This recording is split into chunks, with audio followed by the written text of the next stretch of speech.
The World Bank and its sister organization, the International Monetary Fund, are very special organizations.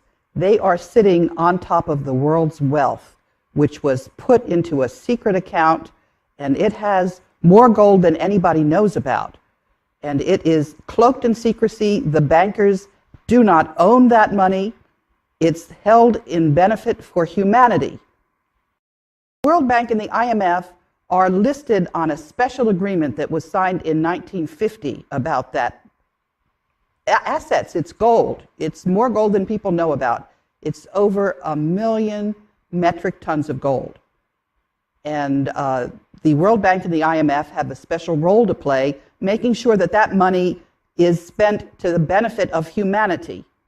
So where's the gold? Some people believe that the gold in Fort Knox has disappeared. That's been in question for many years. Congressmen have attempted to get an audit of the gold in Fort Knox. So 1 million metric tons of gold is not something you can just hide. Where would you say that that gold is being stored? 400,000 metric tons are in the Central Bank of the Philippines. There's over 200,000 metric tons in Union Bank of Switzerland.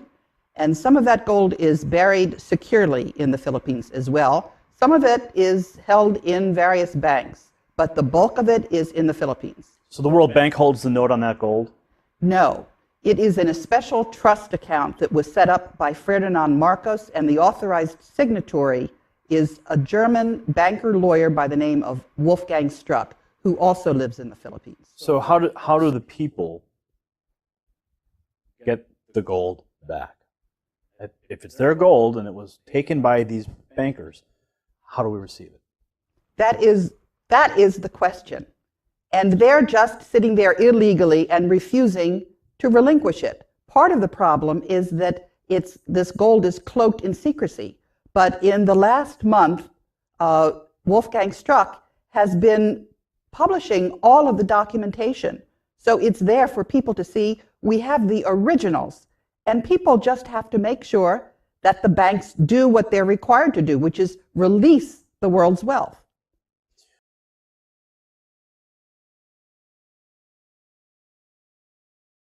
Contact Phoenix Journal Review. Independent confirmation of the Philippines gold.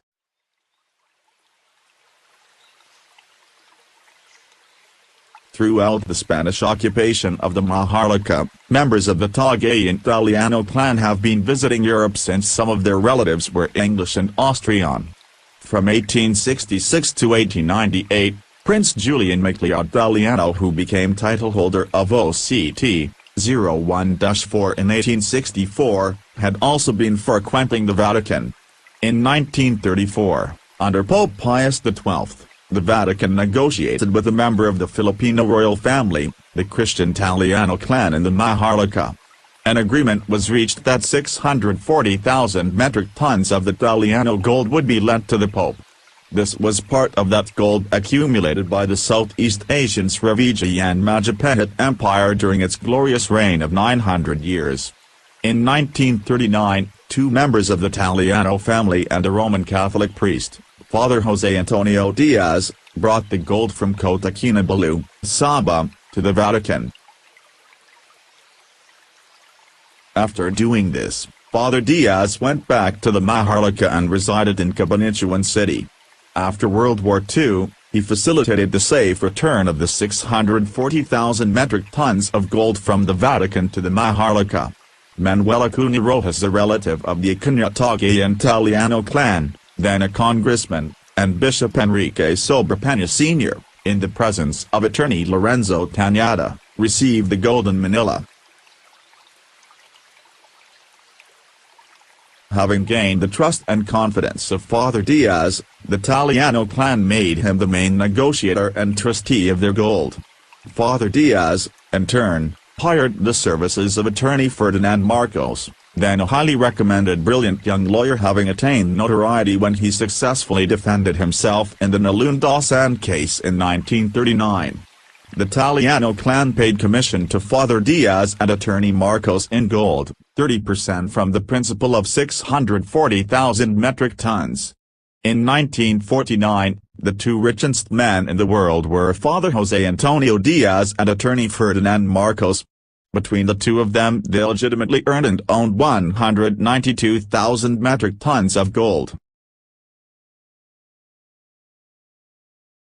Ferdinand Marcos withdrew their share of the gold from the central bank and minted it, RPCB. Sometime later, Father Diaz and Marcos brought their gold to Switzerland, in the Swiss Bank Corporation in Zurich.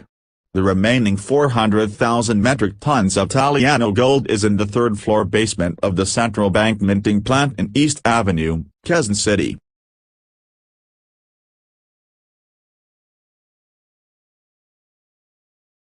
Gold for gold, dollar for dollar, this country, the Maharlika, is the richest country in the world.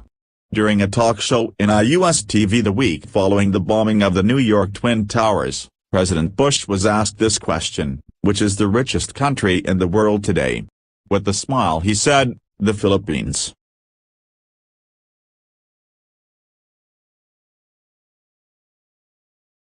On April 9, 1973, Marcos said, "My earthly goods have been placed in the custody and for the disposition of the Marcos Foundation, dedicated to the welfare of the Filipino people."